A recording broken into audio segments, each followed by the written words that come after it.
Major visited our faith home in Adyar when our headquarters was there. சில வருஷங்களுக்கு முன்பாக நம்முடைய தலைமை ஸ்தாபனமானது அடையாறில் இருந்தபோது ஒரு பட்டாளத்தின் அதிபதியானவர் அந்த இடத்தை சந்திக்கும்படியாய் வந்திருந்தார். Major of the Indian Army. இந்திய தேசத்தினுடைய ராணுவ தளபதி. He was stationed at Punjab. அவர் பஞ்சாப் தேசத்தில் வேலை செய்து கொண்டிருந்தார். He was a master in yoga. அவர் யோகாசனத்தில் நன்றாய் பயிற்சி பெற்றவராய் இருந்தார். He had finished 6 or 7 chakras. அவர் 6 அல்லது 7 சக்கரங்களை முடித்திருந்தார். And he had many powers. அவருக்கு பல வகையான சக்திகள் இருந்தது. One day an ox came to goad him, that is came to butt against him. ஒரு நாள் ஒரு மாடு அவரை முட்டும்படியாய் வந்தது. By just staring at it he turned the ox. அவர் அந்த மாட்டை முறைத்துக் கொண்டிருக்கும் மூலமாகவே அந்த மாட்டை தன்னை விட்டு திருப்பினார். By just looking at the ox turned away. அந்த மாட்டை அவர் பார்த்து கொண்டிருக்கும்போதே மாடு அவரை விட்டு திரும்பி விட்டது. In another occasion he had a land in Perambur. இன்னொரு சந்தர்ப்பத்தில் பெரம்பூரில் அவருக்கு நிலம் இருந்தது. That land was not being sold at all. அந்த நிலமானது விற்கப்படாமலேயே இருந்தது. So it looked like there was some curse in that land. எனவே அந்த நிலத்தில் ஏதோ ஒரு சாபம் இருப்பதை போல அவருக்கு தோன்றியது. So he went to that land. எனவே அந்த நிலத்திற்கு அவர் சென்றார். And he just stood there for some time. அங்கே கொஞ்ச நேரம் நின்று கொண்டிருந்தார். As he was standing, அவர் அங்கே நின்று கொண்டிருக்கும் போதுதானே from the ground a 3-pronged fork stood up. அந்த நிலத்திலிருந்து ஒரு திரிசூலமானது எழும்பியது. Came out of the ground. அது நிலத்தை விட்டு வெளியே வந்தது. Came towards him. அவருக்கு நேராய் வந்தது. He took hold of it. அவர் அதை பிடித்துக் கொண்டார். And swallowed it. அதை முழுங்கி விட்டார். In 1 week the land got sold. ஒரு வாரத்திற்குள்ளேயே அந்த நிலமானது விற்கப்பட்டு விட்டது. He had many powers like this. இப்படிப்பட்டதான பல வகையான சக்திகள் அவருக்கு இருந்தது. Some reason or the other he came to Adyar, to our church. ஏதோ ஒரு காரணத்திற்காக அடையாறில் இருக்கிற நம்முடைய சபைக்கு அவர் வந்திருந்தார்.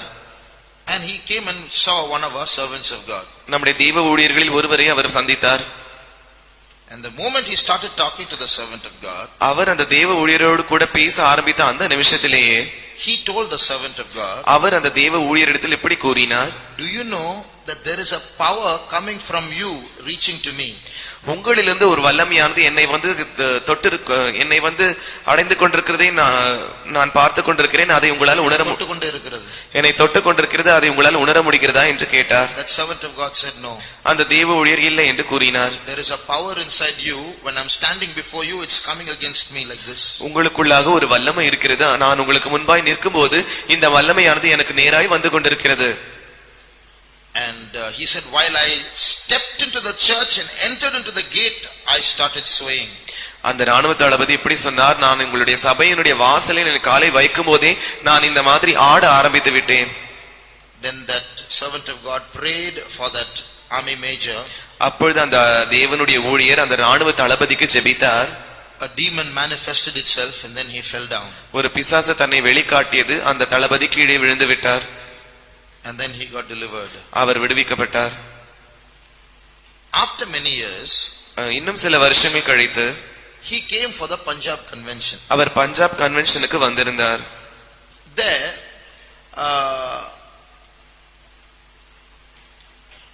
I think it was Pastor Aruldas, he was there.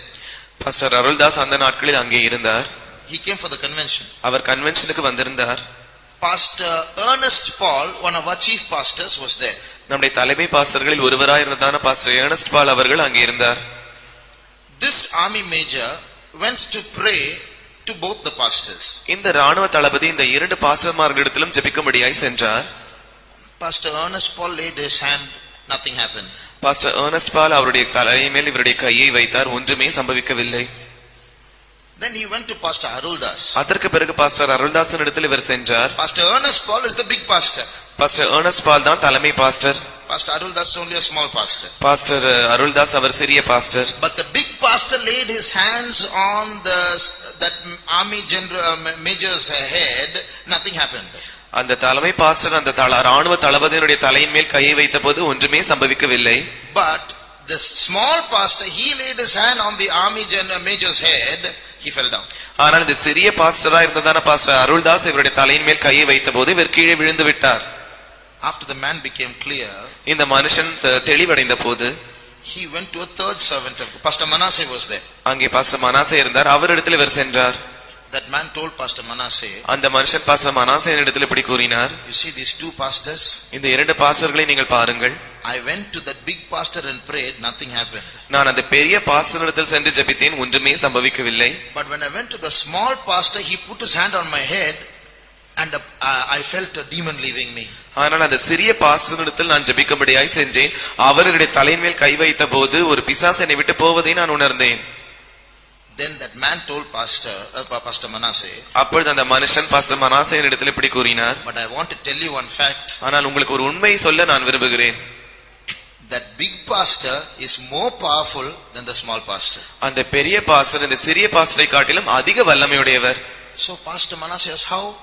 அப்பொழுது பாஸ்டர் மனாசே எப்படி என்று கேட்டார். You just said when the big pastor laid his hand on your head, nothing happened. When the small pastor laid his hand on the head, the devil went off. இந்த பெரிய pastor என்னுடைய தலையின் மேல் கையை வைத்தபோது ஒன்றுமே சம்பவிக்கவில்லை, சிறிய பாஸ்டர் ஜெபித்த போதுதான் நான் விடுதலை அடைந்தேன் என்று இப்பொழுதுதான் நீங்கள் சொன்னீர்கள்.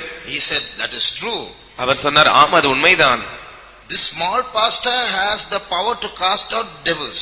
இந்த சிறிய பாஸ்டருக்கு இந்த பிசாசுகளை துரத்தக்கூடியதான வல்லமை இருக்கிறது. But this big pastor has the power to control all the small pastors. ஆனால் இந்த பெரிய பாஸ்டர் இந்த எல்லா சிறிய பாஸ்டர்களையும் கட்டுப்படுத்தக்கூடியதான கட்டுப்பாடு அவருக்கு இருக்கிறது. So indirectly the devil is also in his control. எனவே இது மறைமுகமாக பிசாசும் அவருடைய கட்டுப்பாட்டின் கீழ் தான் இருக்கிறான். When Pastor Manasseh said this some months back to me, pastor Manasseh சில மாதங்களுக்கு முன்பாக இதை என்னிடத்தில் சொன்னபோது I was wondering if the big pastor can control the small pastor and the small pastor can control the devil, why can't the big pastor control the devil directly? அப்பொழுது நான் இப்படி உணர்ந்து ஆச்சரியப்பட்டுக் கொண்டிருந்தேன். இந்த பெரிய பாஸ்டர் சிறிய பாஸ்டர்களை கட்டுப்படுத்திக் கொண்டிருக்க, சிறிய பாஸ்டர்கள் பிசாசுகளை துரத்தி கொண்டிருக்க, இந்த பெரிய பாஸ்டரை ஏன் அந்த பிசாசுகளை துரத்த முடியாமல் போயிற்று நேரடியாக? I was thinking about that. நான் இப்படி அதை யோசித்துக் கொண்டிருந்தேன். Then I realized, just recently I realized a truth. அப்பொழுது சமீபத்தில் அந்த உண்மையை நான் உணர்ந்து கொண்டேன். You take an engineer and a mason. நீங்கள் ஒரு பொறியாளரையும் ஒரு மேஸ்திரியையும் எடுத்துக்கொள்ளுங்கள். The mason, he knows how to scoop cement and smear it on the wall. அந்த கொத்தனார் எப்படி அந்த சிமெண்டை எடுத்து அந்த சுவற்றின் மேல் எப்படி வீச வேண்டும் என்று அவர் அறிந்திருக்கிறார். He knows how to plaster. எப்படி பூச்சு வேலையை செய்ய வேண்டும் என்று அவர் அறிந்திருக்கிறார். He knows how to put a brick on another brick. எப்படி ஒரு செங்கலின் மேல் இன்னொரு செங்கலை வைக்க வேண்டும் என்று அறிந்திருக்கிறார். You ask any engineer to do, will they do it? ஆனால் ஏதாவது ஒரு பொறியாளரை பார்த்து இதை செய்ய என்றால் அவர் செய்வாரா? Take an engineer, he studied 5 years engineering, he finished his PG in engineering, he has 20 years experience in building construction. Give him a spade, give him some cement and ask him to smear on the wall, all the cement will fall off. ஒரு கட்டடம் கட்டுகிறதான அந்த பொறியாளரை எடுத்துக்கொள்ளுங்கள். அவர் 5 வருடம் படித்திருக்கிறார், அதற்கு மேல் மேற்படிப்பை படித்திருக்கிறார், கட்டடக்கலையில் அவருக்கு 20 வருடங்கள் அனுபவம் இருக்கிறது. இப்படிப்பட்டதான ஒரு நபரை பார்த்து நீ எடுத்து சுவரை பூச என்று சொல்லி அவரிடத்தில் அந்த சிமெண்டையும் அந்த மண்வெட்டியும் கொடுத்தால் அவர் அந்த வேலையை செய்வாரா?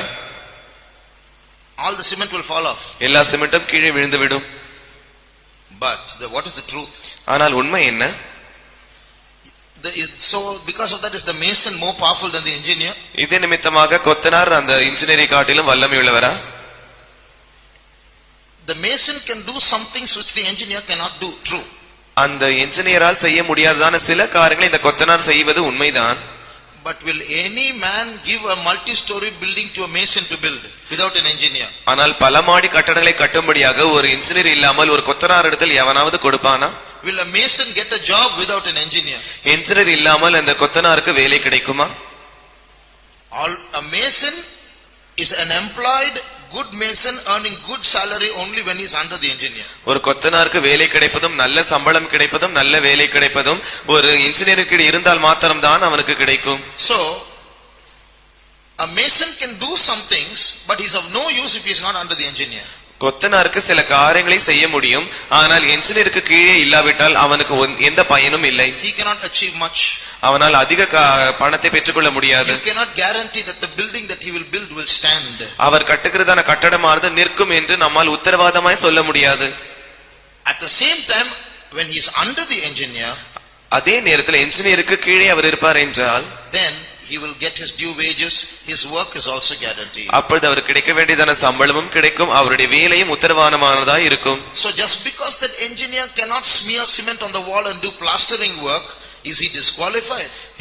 அந்த இன்ஜினியர் ஆனவரால் அந்த சிமெண்டை எடுத்து பூச தெரியாமல் அந்த பூச்சு வேலை செய்ய தெரியாமல் இருக்கிறபடியினால் அவர் திறமை அற்றவரா, தகுதி அற்றவரா? No. இல்லை. This who's bigger, the mason who can smear on the wall or the engineer who cannot smear on the wall? பூச்சு வேலை செய்யக்கூடியதான அந்த கொத்தனார் பெரியவரா, இல்லாவிட்டால் அதை செய்ய தெரியாமல் இருக்கிறதான அந்த இன்ஜினியர் பெரியவரா? The engineer is bigger. Engineer தான் பெரியவர். In the same way, அதை போலவே casting out demons is like doing plastering work. பிசாசுகளை துரத்துவது என்பது பூச்சு வேலை செய்வதை போன்றது. That small pastor can cast out demons only because he is under the big pastor. அந்த சிறிய பாஸ்டர் அந்த பெரிய பாஸ்டரின் கீழ் இருந்ததினால் மாத்திரமே இந்த பிசாசுகளை அவரால் துரத்த முடிந்தது. Suppose that pastor, small pastor, one day gets an idea. ஆனால் இந்த சிறிய பாஸ்டருக்கு இப்படி ஒரு ஆலோசனை கிடைத்து விடுகிறது என்று வைத்துக் கொள்ளுங்கள். This big pastor doesn't know how to cast demons. I can cast demons. இந்த பெரிய பாஸ்டருக்கு எப்படி பிசாசுகளை துரத்த வேண்டும் என்று தெரியவில்லை, ஆனால் என்னால் இதை துரத்த முடிகிறது. And he's always telling me what to do. Why should I be under him? நான் என்ன செய்ய வேண்டும் என்று அவர்தான் எப்பொழுதும் சொல்லிக் கொண்டிருக்கிறார். நான் ஏன் அவருக்கு கீழே இருக்க வேண்டும்? So I'm going to start my own church. எனவே நான் என்னுடைய சொந்த சபையை தொடங்க போகிறேன். So he starts his own church. எனவே அவர் தம்முடைய சொந்த சபையை துவங்குகிறார். He'll cast out all the demons. அவர் எல்லா பிசாசுகளையும் துரத்துகிறார். They'll go out of the people.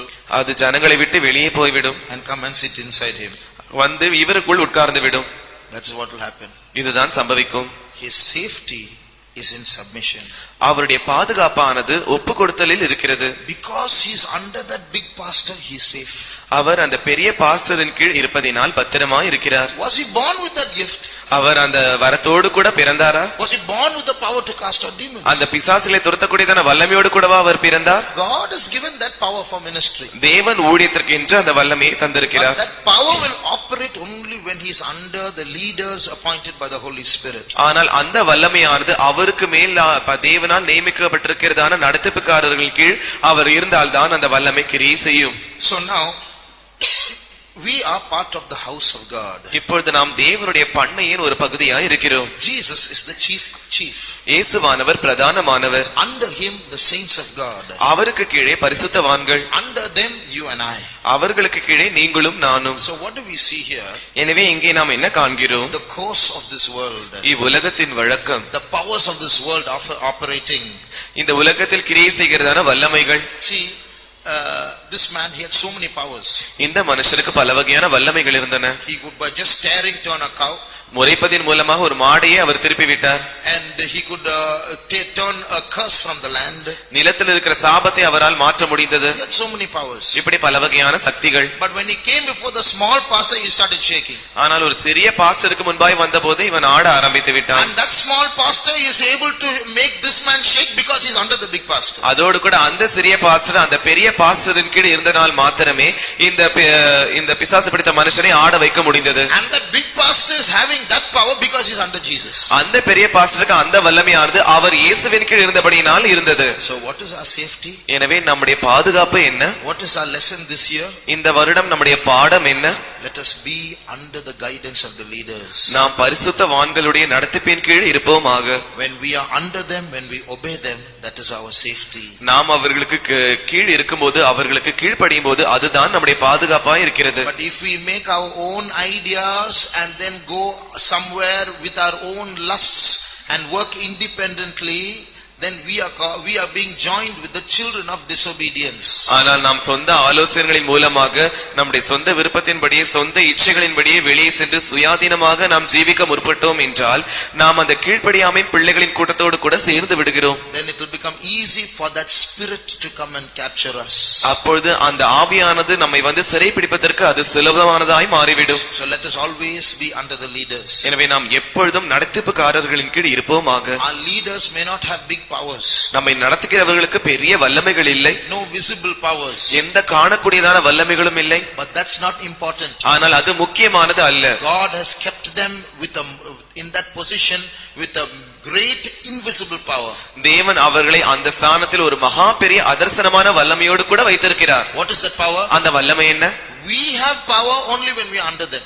நாம் அவர்களுக்கு கீழ் இருக்கும்போது மாத்திரம்தான் நமக்கு வல்லமை இருக்கும். So that is the arrangement that God has made for us. இதுதான் தேவனால் நமக்கு ஏற்படுத்தப்பட்டதான ஒழுங்காய் இருக்கிறது. So we should keep two things in mind. எனவே இரண்டு காரியங்களை நாம் நம்முடைய மனதில் வைக்க வேண்டும். We should pray that God himself should lead our leaders. தேவன் தாமே நம்முடைய நடத்துபவர்களை நடத்த வேண்டும் என்று நாம் ஜெபிக்க வேண்டும். Two, we should always be under them. இரண்டாவது நாம் எப்பொழுதும் அவர்களுக்கு கீழே இருக்க வேண்டும். So pray as far as possible, pray for our chief pastors and for our center pastor, center mother and so on. எனவே கூடுமான வரைக்கும் உங்களுக்கு சாத்தியமான வரைக்கும் நம்முடைய தலைமை பாஸ்டர்களுக்காகவும் நம்முடைய சென்டர் பாஸ்டருக்காகவும் நம்முடைய சென்டர் அமைச்சுக்காகவும் நீங்கள் ஜெபம் பண்ணுங்கள். And believers, please pray for us servants of God. விசுவாசிகளாகிய நீங்கள் தேவ ஊழியர்களாகிய எங்களுக்காக ஜெபம் பண்ணுங்கள். Pray that we should always be guided by God. நாங்கள் எப்பொழுதும் தேவனால் நடத்தப்பட வேண்டும் என்று ஜெபம் பண்ணுங்கள். Secondly, இரண்டாவதாக pray that you should always be under the leading of the apostles and prophets. நீங்கள் எப்பொழுதும் அப்போஸ்தலர்களுக்கும் தீர்க்கதரிசிகளுடைய நடத்திப்புக்கு கீழும் இருக்க வேண்டும் என்று ஜெபம் பண்ணுங்கள். There are spirits working outside in the world. வெளியே உலகத்தில் பல வகையான ஆவிகள் கிரியை செய்கிறது. If we go there, we'll get trapped. நாம் அங்கே போவோம் என்றால் கண்ணியில் மாட்டிக்கொள்ளுவோம். The spirit of the antichrist is there. அந்திகிறிஸ்துவின் ஆவி அங்கே இருக்கிறான். The whole world is going in a certain direction. முழு உலகமும் ஒரு குறிப்பிட்ட திசையில் சென்று கொண்டிருக்கிறது. The antichrist is invisibly calling the masses, crores and crores of these people, come, come, come, come, and finally they get trapped in the tribulation period. அந்திகிறிஸ்துவானவன் கோடிக்கணக்கான ஜன சமூகத்தை, ஜன திரளை வா வா வா என்று அவர்களை அழைத்துக் கொண்டே இருக்கிறான். அவர்கள் அறியாமையில் போன அந்த கண்ணியில் மாட்டிக்கொள்கிறார்கள். அந்த உபத்திரவ காலத்தை அவர்கள் சந்திக்கிறார்கள். When you go to work, be careful. நீங்கள் வேலைக்கு செல்லும் போது ஜாக்கிரதையாய் இருங்கள். You see the antichrist call is there. அங்கே அந்திகிறிஸ்துவின் அழைப்பு இருக்கிறதை நீங்கள் பார்ப்பீர்கள். Spirit of the universe is there. அகிலாண்டத்தினுடைய ஆவி அங்கே இருக்கிறது. The prince of the world is there. உலகத்தின் அதிபதி அங்கே இருக்கிறான். When you go to college, be careful. நீங்கள் கல்லூரிக்கு போகும்போது ஜாக்கிரதையாய் இருங்கள். When you go to school, be careful. பள்ளிக்கு செல்லும் போது ஜாக்கிரதையாய் இருங்கள். When you go to your hometown, to your relative's house where there are unsaved people, be careful. உங்களுடைய சொந்த ஊருக்கு போகும்போது, உங்களுடைய உறவினர்களுடைய வீட்டுக்கு போகும்போது ரட்சிக்கப்படாத உறவினர்கள் இருக்கிறதான அந்த இடத்தில் நீங்கள் ஜாக்கிரதை உள்ளவர்களாய் இருங்கள். Even when you walk on the road and go to the market, to be careful. நீங்கள் ரோட்டில் நடந்து சென்று சந்தைக்கு போனாலும் கூட ஜாக்கிரதை உள்ளவர்களாய் இருங்கள். When you go shopping to Paris corner, be careful. Paris கார்னருக்கு கடைக்கு போவீர்கள் என்றால் அப்பொழுதும் ஜாக்கிரதை உள்ளவர்களாய் இருங்கள். When you go to the bank, be careful. வங்கிக்கு செல்லும் போதும் ஜாக்கிரதை உள்ளவர்களாய் இருங்கள். There are powers there ready to devour. அங்கே பட்சித்து போடக்கூடியதான வல்லமைகள் ஆயத்தமாய் இருக்கிறது. But when we are under the guidance of the saints, ஆனால் நாம் பரிசுத்தவான்களுடைய நடத்திப்பின் கீழ் இருப்போம் என்றால் sometimes we might be extra strict. சில வேளைகளில் நாங்கள் அதிகபட்ச கண்டிப்புள்ளவர்களாய் இருப்போம். Don't go there. நீங்கள் அங்கே போக வேண்டாம். Don't stand there. அங்கே நீங்கள் நிற்க வேண்டாம். But it is all for your safety. If you obey, those powers will never touch you. ஆனால் அவை எல்லாம் உங்கள் பாதுகாப்பிற்காக தான். நீங்கள் கீழ்ப்படிவீர்கள் என்றால் அந்த வல்லமைகளால் உங்களால் ஒருபோதும் தொட முடியாது. Shall we close our eyes? நாம் நம்முடைய கண்களை மூடுவோம். God has given us another year. தேவன் நமக்கு இன்னொரு வருஷத்தை தந்திருக்கிறார். Whether Jesus will come in this year or not, we don't know. இந்த வருஷம் இயேசுவானவர் வருவாரா வரமாட்டாரா என்று நமக்கு தெரியாது. But one thing is sure, he is coming very soon. ஆனால் ஒரு காரியம் நிச்சயம், அவர் சீக்கிரமாய் வருகிறார். Let us be in his church. நாம் அவருடைய சபையில் நிலைத்திருப்போம்.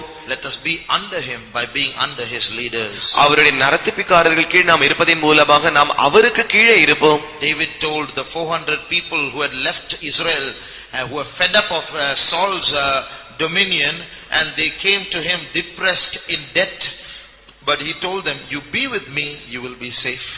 சவுலுடைய ராஜ்யபாரத்தினால் மிகவும் ஒடுக்கப்பட்டவர்களாய் இருந்ததான ஜனங்கள் அவர்கள் தேசத்தை விட்டு வெளியே போய்விட்டார்கள். மறுபடியும் அவர்கள் தாவீதினிடத்தில் திரும்பி வரும்போது ஒடுக்கப்பட்டவர்களும் கடன்பட்டவர்களுமாய் வந்தார்கள்.